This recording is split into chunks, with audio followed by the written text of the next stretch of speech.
Assalamualaikum warahmatullahi wabarakatuh dan selamat petang. Halo saudara, kembali kita berjumpa dalam program Bicara Langsung. Kali ini ditemani oleh saya Dian Merdekawati. Pemirsa, kita bersyukur setelah penantian yang panjang mengenai adanya gelar pahlawan nasional bagi tokoh di Sulawesi Tengah, akhirnya dapat terwujud melalui pemberian gelar pahlawan nasional kepada Tombolo Tutu yang dianugerahkan pada Hari Pahlawan tahun lalu di tanggal 10 September 2021. Dan pemirsa, pada dialog kali ini kami akan membahas dan mendiskusikan lalu apa makna kepahlawanan itu sendiri bagi pembangunan di Sulawesi Tengah. Dan untuk membahas tema yang kami sampaikan tadi mengenai memaknai kepahlawanan bagi Sulawesi Tengah, kami telah menghadirkan narasumber yang hadir di Studio 1 TVRI Sulawesi Tengah dan juga hadir melalui ruang virtual Zoom. Bersama dengan saya di studio telah hadir Bapak Dr. Timudin Daeng Mangerabowo MSI selaku tim peneliti pengkaji gelar daerah atau TP2GD Sulawesi Tengah. Assalamualaikum, selamat malam. Assalamualaikum warahmatullahi wabarakatuh. Selamat malam, salam sejahtera untuk kita sekalian. Om Swastiastu, Namo Buddhaya, salam kebajikan, salam Pancasila. Ya, Pak Dr. Timudin ini juga merupakan seorang akademisi dan juga ketua Setia Pancamarga, dan beliau saat ini juga menjabat sebagai pimpinan tinggi Pratama Kepala Dinas Kabupaten di Provinsi dan juga Kabupaten, juga selaku unsur pimpinan Badan Musyawarah Adat, dan juga sebagai Ketua 1 Dewan Adat Kota Palu. Begitu banyak prestasi bagi pembangunan di Sulawesi Tengah. Luar biasa Pak Dr. Timudin. Baik, saya juga ingin menyapa untuk narasumber kami yang sudah hadir melalui ruang virtual Zoom, sejarawan dan juga Ketua Masyarakat Sejarah Sulawesi Tengah dan juga sekaligus akademisi Universitas Tadulako, sekaligus merupakan Wakil Rektor Universitas Tadulako, Bapak Dr. Lukman Najamuddin, Magister Hukum. Assalamualaikum, selamat malam Pak Dr. Lukman. Baik, kami masih mencoba untuk agar suaranya bisa muncul begitu. Baik, terima kasih kehadirannya Pak Dr. Lukman. Kami akan mencoba kembali sambungan agar suaranya dapat muncul. Di sini kami tidak dapat mendengarkan suaranya. Baik, pemirsa, kami juga mengundang Anda untuk bergabung bersama kami dalam telepon interaktif untuk membahas tema yang kami angkat pada malam hari ini mengenai memaknai kepahlawanan bagi Sulawesi Tengah. Anda dapat bergabung bersama kami di nomor telepon yang tertera di layar kaca Anda saudara di 0451 452 414. Baik, mengawali pembicaraan kita pada malam hari ini, saya ingin mengawali ke Pak Dr. Timudin. Pak Dokter, kita ingin tahu mengapa pemerintah perlu memberikan gelar pahlawan ini kepada tokoh-tokoh yang dinilai memberikan kontribusi dan juga sudah berjuang bagi kemerdekaan negara Republik Indonesia. Ya, terima kasih. Jadi intinya di sini bahwa dari 34 provinsi yang ada di Indonesia ini, tinggal satu provinsi yang belum punya gelar pahlawan nasional. Oke, di mana itu Pak Dokter? Yaitu di Kalimantan Utara. Sedangkan Sulawesi Tengah pada 10 November tahun 2021 kemarin telah diangkat dan telah dapat restu dari Presiden Republik Indonesia Tombolo Tutu sebagai pahlawan nasional. Iya. Itu urutan ke 194 di Indonesia. Baik, urutan ke 194. Jadi kita sudah punya berapa banyak pahlawan nasional saat ini Pak Dokter? Jadi 194 pahlawan nasional di Indonesia. Okay. Salah satunya yang tadinya 193, ketika Tombolo Tutu diangkat menjadi pahlawan nasional, maka total pahlawan nasional di Indonesia 194 orang. Artinya apa yang diinginkan oleh pemerintah dengan pemberian gelar pahlawan kepada sejumlah tokoh yang dinilai memberikan kontribusi? Ya, pertama, bahwa tokoh-tokoh kita dahulu ada yang berjuang untuk melawan penjajah, baik Belanda maupun Jepang. Kemudian ada yang melakukan kegiatan-kegiatan yang mengangkat derajat manusia dalam bidang pendidikan. Karena sudah ada amanah dari pembukaan Undang-Undang Dasar 45, itu ada 4 unsur. Salah satunya mencerdaskan kehidupan bangsa, memajukan kesejahteraan umum, melindungi segenap bangsa dan seluruh tumpah darah Indonesia, dan ikut melaksanakan ketertiban dunia. Baik. Nah, oleh karena itu pemerintah daerah ketika mendapatkan suatu penghargaan sebagai pahlawan nasional di 12 kabupaten 1 kota, maka kita mendapatkan penghargaan yang terbesar untuk tingkat nasional. Artinya itu menjadi dorongan untuk pembangunan kita juga. menjadi dorongan, motivasi, need kita. for achievement. Need for achievement artinya kinerja kita bagus dari pemerintah daerah. Mau mengangkat siapa-siapa saja yang telah melakukan kegiatan aktivitas yang berorientasi kepada pembangunan. Baik, need for achievement itu yang kita mau jawab melalui pemberian gelar ini. Saya akan menyapa Pak Dr. Lukman di ruang virtual Zoom. Assalamualaikum, selamat malam Pak Dr. Lukman. Waalaikumsalam warahmatullahi wabarakatuh. Baik. Selamat malam, salam sejahtera untuk semua pemirsa TVRI dimanapun berada. Baik Pak Dr. Lukman.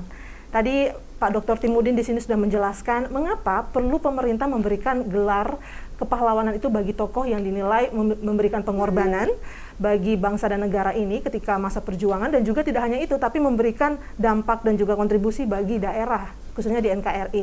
Lalu kalau dari sudut pandang Pak Dr. Lukman sendiri seperti apa?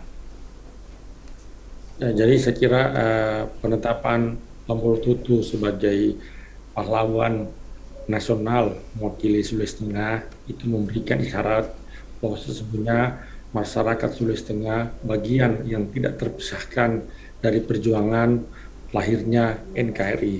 Jadi masyarakat Sulawesi Tengah tidak sekedar menjadi penonton, tapi menjadi pemain utama, turut andil, turut kontribusi melahirkan NKRI ini dengan memunculkan tokoh-tokoh pahlawan. Nah, dengan hadirnya dan penetapan Tombol Tutu ini memberikan justifikasi bahwa Sulawesi Tengah memang bagian dari NKRI yang betul-betul turut serta melahirkan dan membangun dan membentuk NKRI. Nah, karena itu pula ini juga memberi inspirasi, memberikan semangat kepada generasi muda bahwa Sulawesi Tengah ternyata sama dengan provinsi-provinsi lain yang memiliki pahlawan nasional. Kita memang butuh waktu penantian cukup lama, kita butuh perjalanan panjang untuk kemudian bisa mendapat sosok yang dilegitimasi sebagai pahlawan nasional, yakni Tombol Tutu. Dan saya kira Tombol Tutu ini bukan yang pertama, tetapi yang bukan pertama dan terakhir, tapi yang pertama untuk selanjutnya kita akan mendorong yang lainnya untuk juga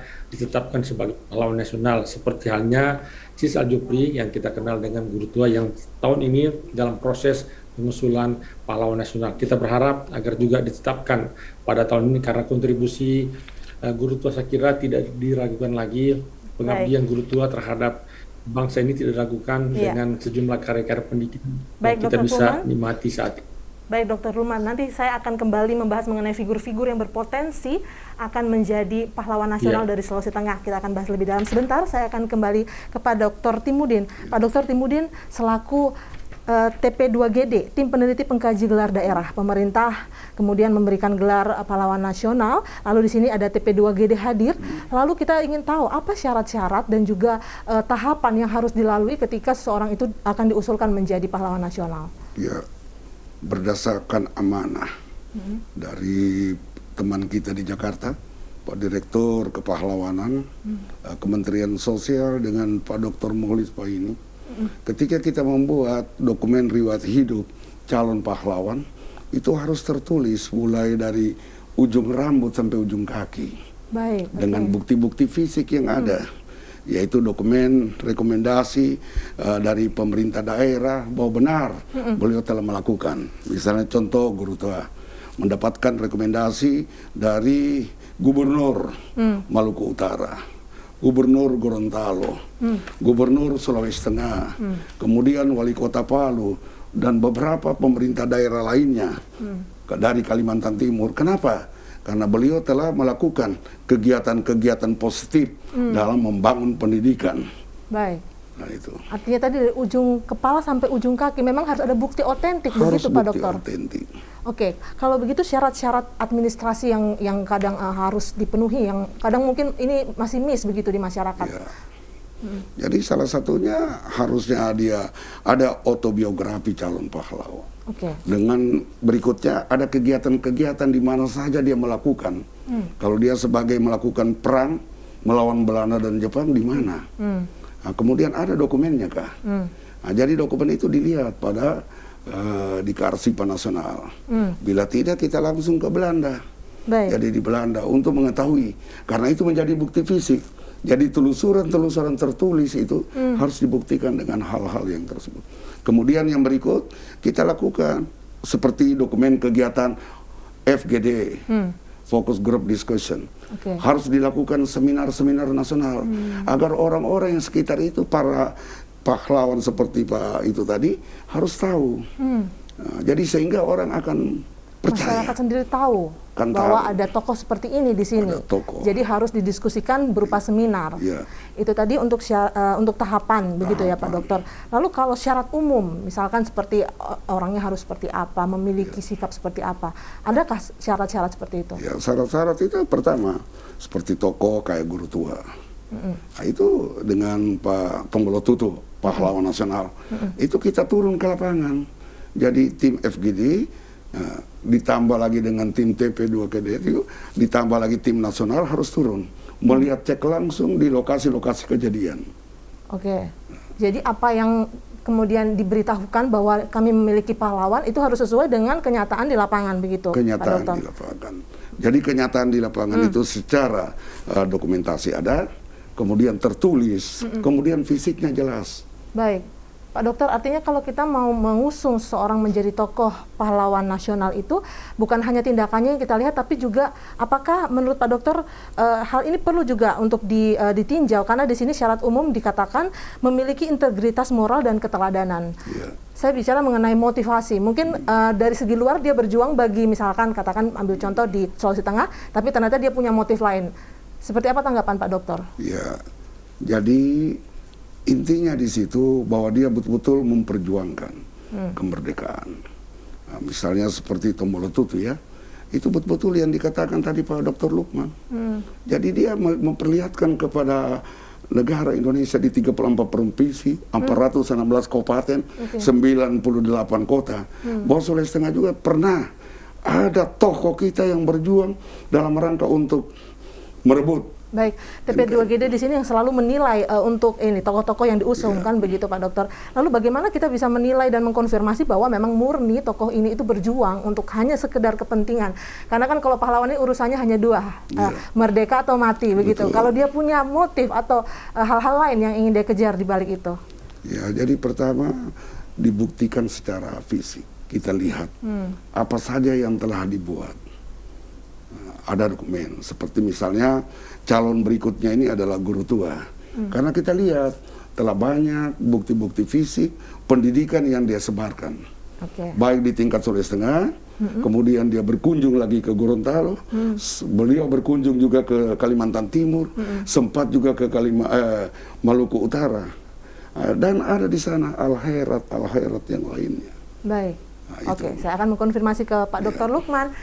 Pak Dr. Lukman, apa tanggapan Anda mengenai ketika kita menilai seorang tokoh untuk diusung menjadi pahlawan nasional, kita melihat memang dia berjuang, dia mati di medan perang, tapi kemudian apakah kita bisa, bagaimana kita mengkonfirmasi bahwa beliau ini memang berjuang hanya untuk kemerdekaan Indonesia, memiliki integritas moral? Seperti apa Pak Dr. Lukman? Ya, baik. Jadi memang pengusulan seseorang untuk menjadi pahlawan nasional paling tidak memenuhi dua aspek. Pertama, yang bersifat administratif sebagaimana diatur dalam Undang-Undang Nomor 20 Tahun 2009 yang salah satunya tadi Mbak siapa sudah sebutkan tadi. Dan kedua, memenuhi aspek substansi, bahwa perjuangan yang selama ini dilakoninya itu bisa ditunjukkan bukti-bukti yang diyakini kebenarannya, bukti-bukti tertulis yang memang bisa kita lakukan dalam ilmu sejarah disebut kritik sumber, sehingga kebenarannya itu bisa diakui. Nah, dengan begitu memberi keyakinan bahwa sosok tersebut tidak diragukan. Nah, karena itu jika orang hanya berbicara tentang seseorang bisa menjadi pahlawan lalu tidak dipenuhi syarat-syarat administrasi yang saya sampaikan tadi, begitu juga substansinya tidak dikemas dalam bentuk tulisan, hanya cerita dari mulut ke mulut, itu menjadi sesuatu yang agak mengganggu dan justru tidak akan lolos dalam proses seleksi. Jadi ada dokumen-dokumen memang yang harus dilengkapi. Jadi misalnya ketika kita ingin mengusul seorang pahlawan, maka paling tidak harus punya catatan tentang riwayat hidupnya, tanggal lahirnya, meninggal, riwayat perjuangannya dan seterusnya. Kemudian punya biografi yang memang secara jelas terurai asal-usul keturunannya dan segala macamnya, sehingga orang bisa memahami, bisa mengerti tentang siapa orang ini, dan tidak ada keraguan di dalam itu semua. Harus dikemas dalam tulisan-tulisan yang bisa dibaca orang, dipublish oleh banyak orang, diuji kebenarannya oleh para pembaca, sehingga artinya harus betul-betul ada catatan otentik begitu Pak Dokter ya. Lalu kalau kita berbicara soal tahapan seleksi ini, bagaimana mengusung pahlawan nasional, tentu saja ada hambatan dan juga kendala. Selama ini menurut Pak Dr. Lukman melihat di Sulawesi Tengah, hambatan apa yang paling banyak terjadi? Ya, memang hambatan adalah ketersediaan sumber-sumber tertulis pada zamannya. Kita lebih banyak kadangkala mengandalkan sumber-sumber lisan, sementara dalam pengusulan itu harus kita sertakan bukti-bukti tertulis yang dibuat, disusun pada zamannya. Misalnya, sebagai ilustrasi, ketika kami mengusulkan Tombol Tutu, maka sejumlah sumber-sumber tertulis yang berbahasa Belanda pada zamannya itu cukup banyak yang menjelaskan tentang sosok Tombol Tutu ini dan perjuangannya melawan Belanda dan berbagai gerakan-gerakannya, bergerak dari satu tempat ke tempat lain, dan itu semua terpublikasi. Bahkan yang menarik lagi, terjadi perdebatan dimuat di salah satu koran berbahasa Belanda. Terjadi perdebatan di parlemen Den Haag yang oleh kelompok kiri memprotes kebijakan Belanda karena memilih jalan berseberangan dengan Tombol Tutu yang berakibat kerugian di pihak Belanda cukup banyak, yang mestinya menurut mereka harus kooperatif, harus bekerjasama.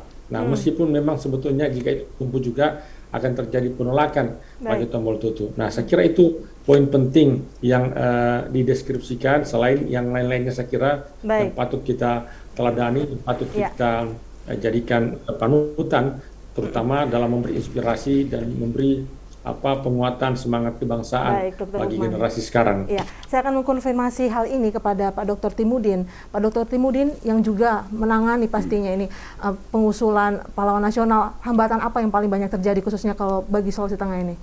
Jadi hambatan pertama itu kan selama ini pemerintah daerah khususnya dinas sosial tidak menyiapkan dana. Karena tidak ada yang disebut dengan istilah bottom up planning, perencanaan dari bawah untuk diusulkan menjadi rencana kerja anggaran, dan dari rencana kerja anggaran diplot menjadi DPA. Jadi sehingga di sini kata kuncinya bahwa ahli waris. Jadi ahli waris harus menyiapkan dana untuk turun melaksanakan, melihat langsung di mana bukti-bukti fisiknya. Apabila kita melakukan FGD, Focus Group Discussion, ahli waris yang menyiapkan. Kemudian yang berikut lagi, melakukan seminar-seminar nasional untuk jejak menelusuri calon pahlawan, itu harus dibiayai ahli waris. Artinya ini yang banyak disalah mengerti selama ini, begitu Pak Dr. Timudin? Selama ini mereka salah mengerti, dianggap bahwa Dinas Sosial Provinsi Sulawesi Tengah menyediakan dana. Tidak.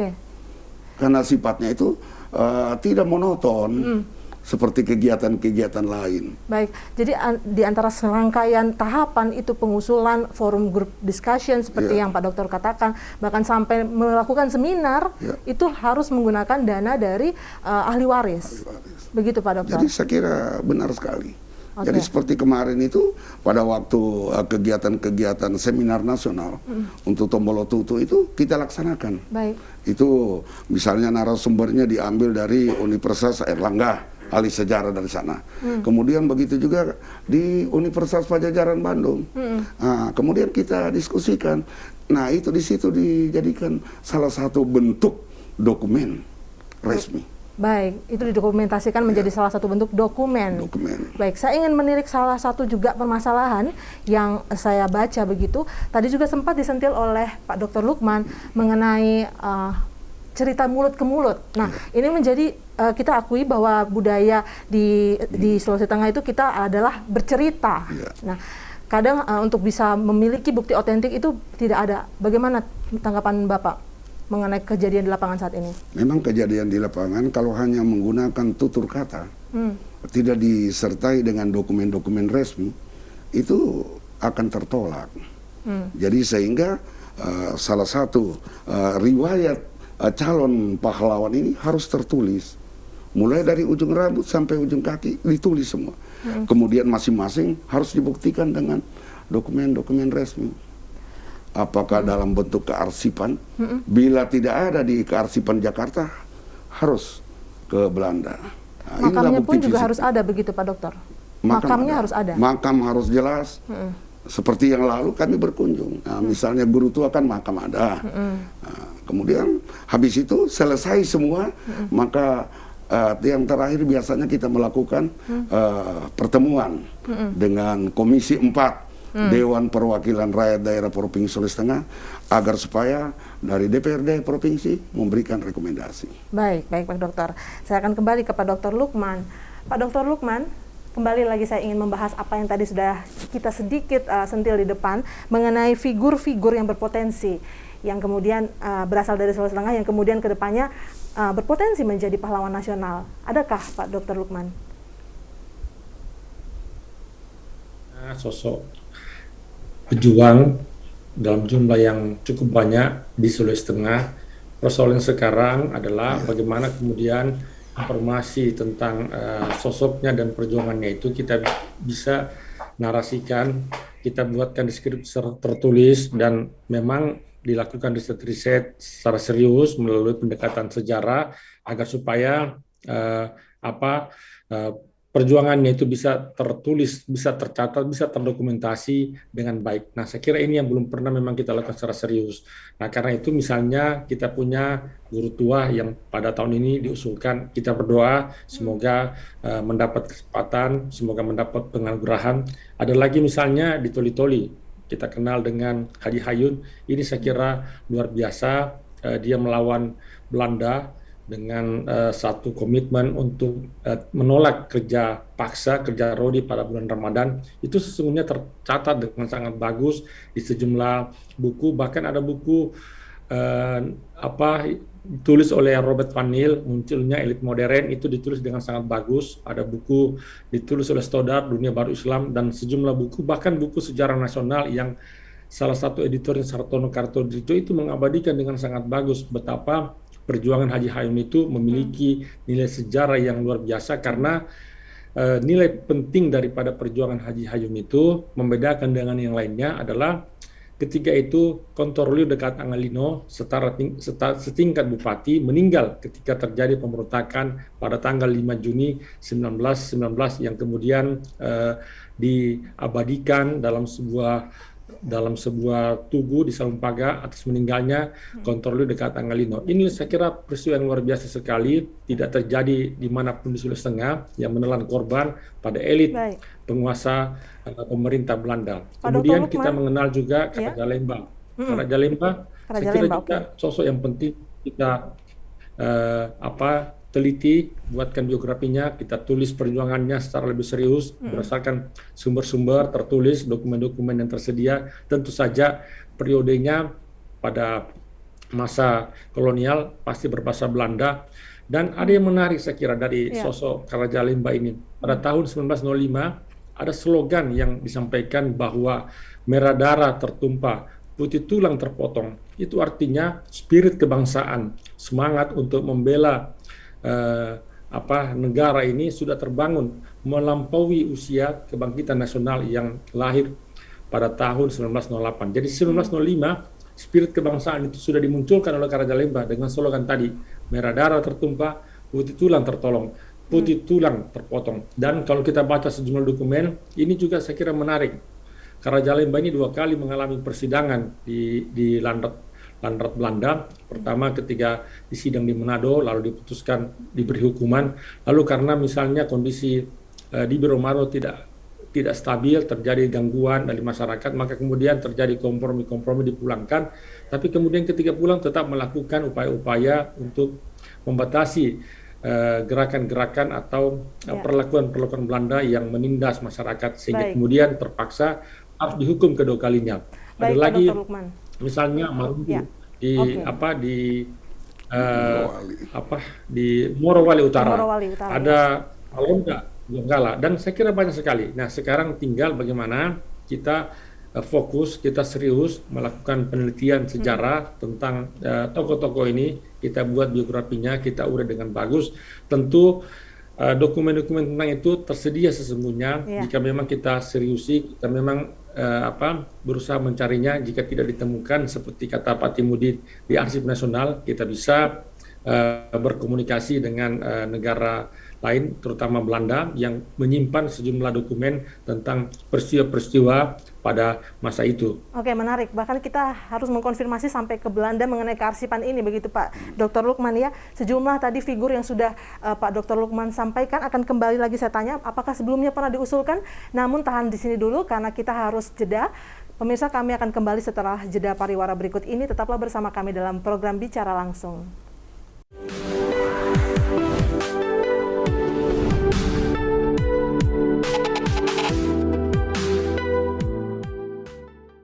Pemirsa, Anda masih menyaksikan program Bicara Langsung. Pada malam hari ini kami membahas mengenai memaknai kepahlawanan bagi Sulawesi Tengah. Kami menghadirkan dua narasumber, yaitu Pak Dr. Timudin di studio dan juga Pak Dr. Lukman yang bergabung melalui ruang virtual Zoom.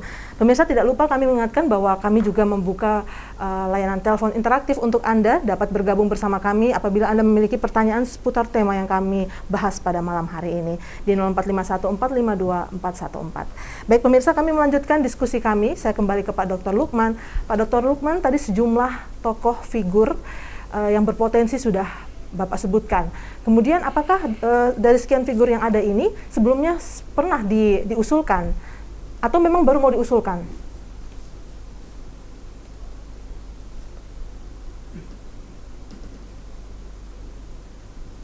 Tetapi karena dokumennya sangat minimalis, lalu tidak mendapat respon untuk dilanjuti oleh Kementerian Sosial. Kedua, guru tua juga sudah pernah diusulkan, tetapi karena juga ada persoalan administratif, lalu dipulangkan, dan sekarang sudah disempurnakan poin-poin yang menjadi pertanyaan ketiga itu sudah terjawab dan semua dipenuhi, sehingga menurut pandangan saya secara administratif itu akan bisa dan berpeluang untuk ditetapkan sebagai pahlawan nasional. Kemudian kita juga sudah pernah mengusul masa Dindi, itu juga sudah sampai pada tingkatan sidang di tingkat TP2GP, tapi dipulangkan dengan sejumlah catatan yang perlu dilengkapi, antara lain perlu dilengkapi dengan sejumlah sumber-sumber tertulis pada zaman yang dijelaskannya.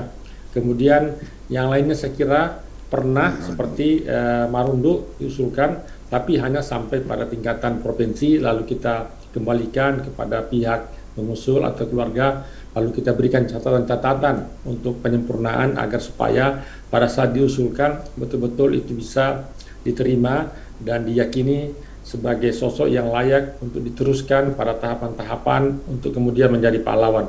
Jadi begini, Mbak Dian, mengusulkan pahlawan itu berjenjang dari mulai kabupaten, ada namanya TP2GD, tingkat kabupaten, lalu itu sampai ke tingkat provinsi, ada tim TP2GD bersama Pak Timudin. Jika itu kita pandang pantas, layak, lalu itu kemudian kita usulkan ke TP2GP melalui Kementerian Sosial. Lalu TP2GP itu akan bersidang untuk menentukan apakah seseorang itu layak dan pantas untuk diusulkan sebagai pahlawan ke majelis ke Dewan Kehormatan. Nah, jika tidak, maka dia akan berikan catatan-catatan untuk dilengkapi, atau jika layak, mereka akan melakukan verifikasi lapangan untuk mengecek apakah informasi-informasi yang dituliskan dalam pengusulan tersebut itu benar adanya. Antara lain bahwa yang bersangkutan namanya diabadikan pada tempat-tempat tertentu yang strategis, misalnya guru tua, saya kira tidak ada masalah, ada bandara,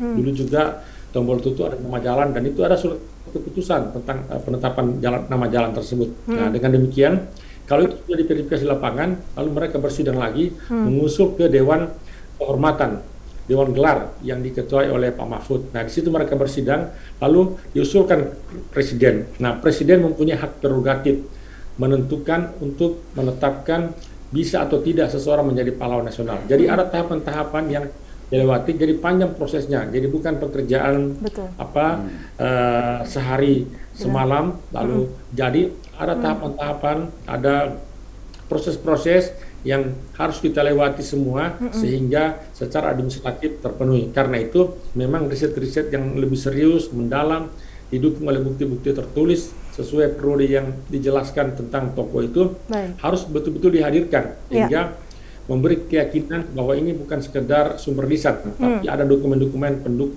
tentang peristiwa itu. Nah, dengan demikian akan melapangkan jalan untuk proses-proses selanjutnya dan nanti juga melapangkan untuk penetapan oleh Presiden, dan Presiden itu mempunyai hak prerogatif. Jadi bisa siapapun, meskipun kita pandang orang itu layak, bagi Presiden itu tidak, maka itu bisa menentukan. Meskipun kita bilang tidak layak, tapi bagi Presiden itu layak, maka itu akan ditetapkan. Pak Dr. Lukman, hak prerogatif. Yang menjadi kendala kita tadi juga sudah Pak Dr. Lukman sampaikan mengenai bukti otentik. Lalu juga ada proses panjang yang Pak Dr. Lukman sampaikan tadi. Namun pada akhirnya Tombolo Tutu setelah mulai dari wacana pada tahun 90-an sampai akhirnya kemarin 2021 pun menjadi pahlawan nasional melalui proses-proses tadi. Artinya berarti kendala-kendala itu tadi bisa dilalui. Lalu upaya apa yang kemarin dilakukan ketika akhirnya Tombolo Tutu ini diangkat menjadi pahlawan nasional? Ya, saya kira panjang ya untuk kita bisa sampai mengusulkan Tombolo Tutu. Banyak dan beberapa kali kita buat diskusi, menghadirkan sejumlah sejarawan dari Universitas Gadjah Mada, Universitas Pajajaran, Universitas Airlangga, dan teman-teman lainnya. Kita minta membedah buku yang kita buat itu, kita beri nama Bara Perlawanan dari Telkom ini, yang memang secara spesifik menjelaskan perjuangan Tombolo Tutu. Dan ketika kita buat seminar itu, memang para narasumber berkeyakinan bahwa Tombolo Tutu itu layak dan pantas untuk diusulkan.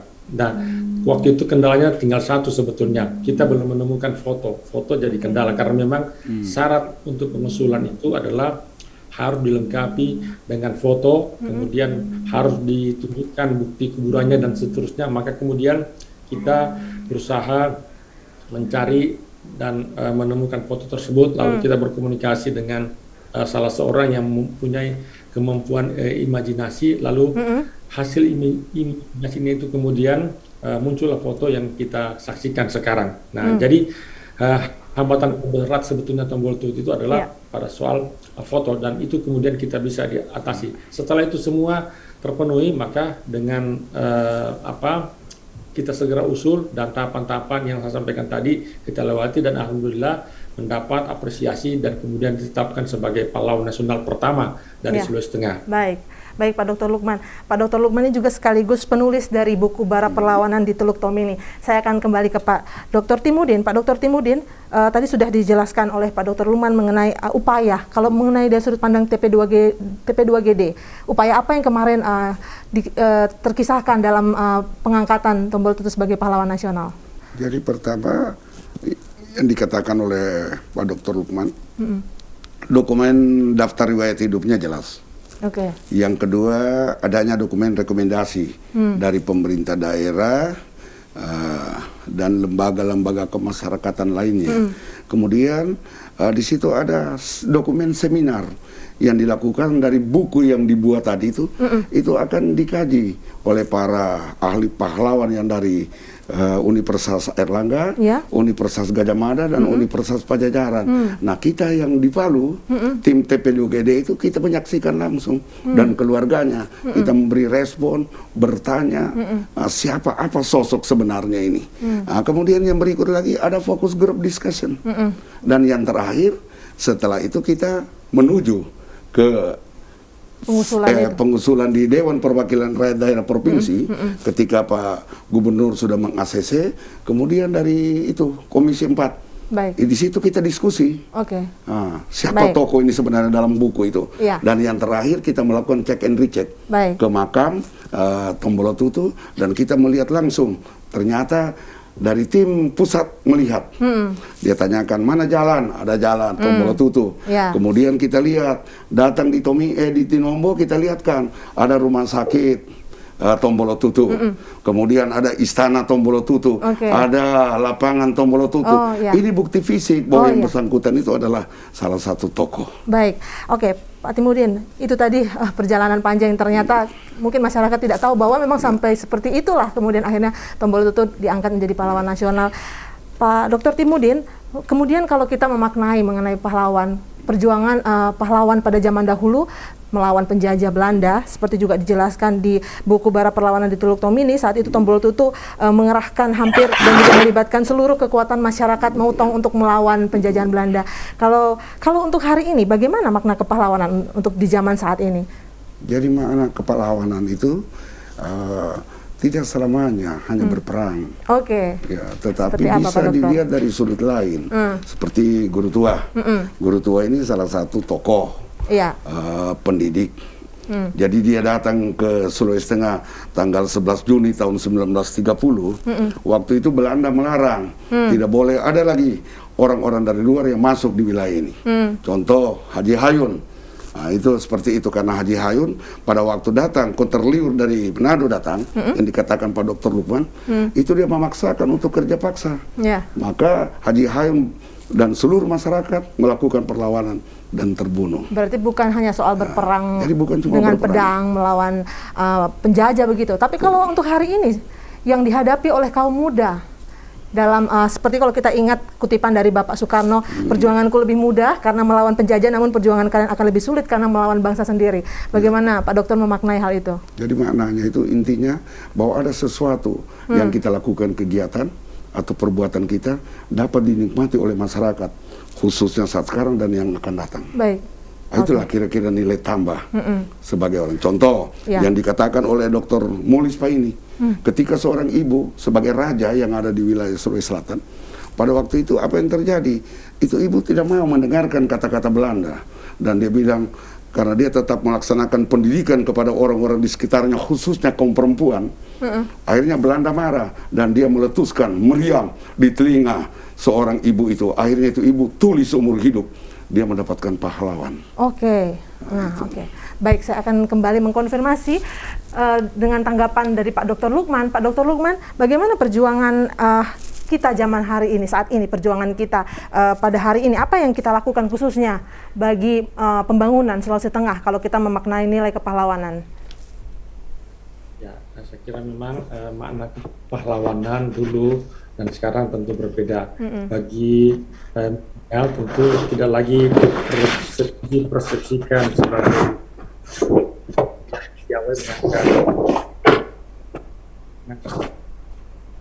Baik. melainkan adalah orang yang mahir dalam membangun misalnya startup, mengisi gerakan sosial ekonomi, atau merancang platform aplikasi yang memiliki manfaat bagi bangsa dan negara. Jadi titik tekanannya bukan lagi pada prinsip merdeka atau mati, melainkan bermanfaat untuk orang banyak. Bermanfaat untuk orang banyak. Baik, saya ingin bertanya sesuatu, dulu, Pak Dr. Lukman. Kalau orang banyak.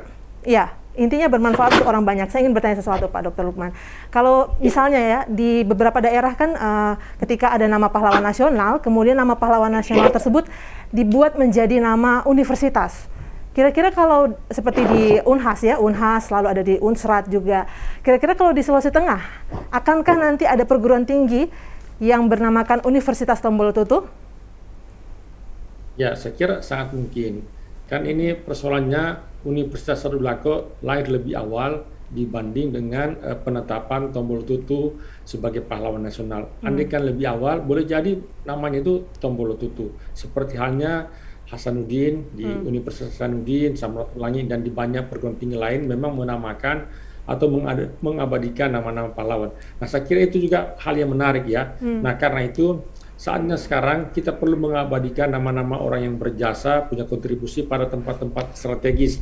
Jadi bukan lagi sekedar memberi penamaan-penamaan dengan sebutan lokal, tapi namanya. Misalnya di tempat pertemuan, seperti kalau kita lihat di Kejaksaan Agung ada aula auditorium Baharun Lopa. Nah, mungkin juga di kantor-kantor yang misalnya ada kadis atau siapa yang dipandang memiliki kontribusi dan banyak melakukan perubahan-perubahan pada masa kepemimpinannya, maka perlu diabadikan namanya sehingga orang kemudian bisa mengenal siapa sebetulnya orang ini, akan jadi pembicaraan dan dari situ bisa tergali informasinya, bisa terungkap sosok tersebut dan tentu saja akan memberi inspirasi bagi kita semua.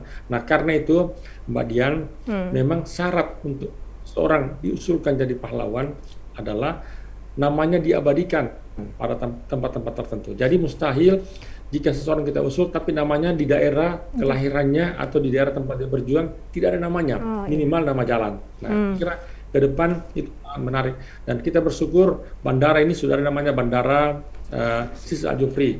Nah, tentu stadion suatu saat boleh jadi kita ganti nama dengan sosok yang punya kontribusi, punya perhatian yang sangat besar terhadap sepak bola. Begitu pula tempat-tempat lainnya. Jadi kita coba cari kaitan-kaitan penetapan tempat dengan sosok yang telah melakukan sesuatu yang memang relevan dengan tempat itu. Baik. Di akhir dari sesi kita, karena waktu kita sudah terbatas begitu, Pak, Bapak-Bapak sekalian, saya ingin menanyakan yang menjadi closing statement kita pada malam hari ini dari Pak Dr. Lukman mengenai Pak Dokter, lalu apa yang menjadi tugas kita ke depan memaknai nilai kepahlawanan bagi pembangunan Sulawesi Tengah? Ya, jadi spirit perjuangan para pendahulu kita harus tetap kita tanamkan, harus secara terus-menerus diwarisi, terutama dari aspek semangat untuk rela berkorban, mengedepankan kepentingan orang banyak, jujur dan berkomitmen untuk membangun dan membesarkan bangsa ini sehingga bangsa ini bisa sejajar dengan bangsa-bangsa lainnya. Kalau dulu kita berhadapan dengan penjajah, maka sekarang kita berhadapan dengan kekuatan teknologi yang begitu dahsyat, maka harus kita lahirkan generasi-generasi yang bisa menguasai, memiliki kemampuan dalam penguasaan teknologi sehingga kita juga bisa sejajar dengan bangsa-bangsa lainnya yang ada di kawasan lainnya. Baik. Sukses selalu untuk Pak Dr. Lukman. Saya akan kembali ke Pak Dr. Timudin. Pak Dr. Timudin, sebelum saya ingin mendengarkan closing statement dari Pak Dr. Timudin, Pak Dr., hari ini apakah pahlawan-pahlawan itu masih menjadi idola bagi generasi zaman sekarang? Karena begitu banyak idola-idola lain yang bermunculan, apakah pahlawan ini masih penting menjadi idola bagi generasi muda? Jadi generasi muda saat sekarang, pahlawan itu menjadi idola utama. Masih sangat. Oke. Karena apa? Mereka mau lihat siapa sosok sebenarnya yang ada di provinsi tempat dia lahir. Nah, ini alhamdulillah Tuhan sudah memberkati, lahirnya lah seorang tokoh pahlawan kita yaitu Tombolo Tutu. Baik, seperti apa kondisinya kalau Pak Dokter katakan memang generasi muda saat ini masih menjadikan pahlawan itu sebagai sosok inspirasi mereka? Nah, itu menjadi need for achievement, motivasi untuk berprestasi. Kalau seandainya dulu berperang melawan penjajah, saat sekarang tidak. Dia berperang untuk pertama menjaga hawa nafsu. Karena kita pertama bagaimana dalam bentuk moderasi. Nah, di situ negara kita ini kan memiliki ada 6 agama. Nah, untuk kita mempertahankan itu tingkat toleransi, kekeluargaan, kegotong royongan. Nah, jadi sehingga kita merupakan satu kesatuan yang tidak terpisahkan dalam wadah NKRI. Baik, kita ada di closing statement. Pak Dokter, apa yang menjadi tugas kita ke depan? Singkat saja, karena waktu kita sangat terbatas. Tugas kita ke depan, pertama, memajukan kesejahteraan umum. Cuma itu saja yang saya harus lakukan. Memajukan yang kesejahteraan disebut umum. memajukan kesejahteraan umum artinya orang-orang miskin kita harus angkat derajat mereka supaya sama dengan tempat yang lain. Karena itu menjadi tujuan negara yang menjadi hakikat kita. Terima kasih Pak Dokter. Ya pemirsa, kita sudah berada di akhir dari perbincangan kita pada malam hari ini mengenai memaknai kepahlawanan bagi Sulawesi Tengah, dan tadi Pak Dr. Timudin dan juga Pak Dr. Lukman sudah menyampaikan bahwa makna pahlawan hari ini berbeda dengan pada saat dahulu. Saat ini bagaimana kita berkorban, mengedepankan kepentingan orang banyak, itu yang terpenting. Dan saya Dian Merdekawati, semoga dialog ini bermanfaat bagi Anda. Kita jumpa lagi dalam program Bicara Langsung lainnya. Sampai jumpa.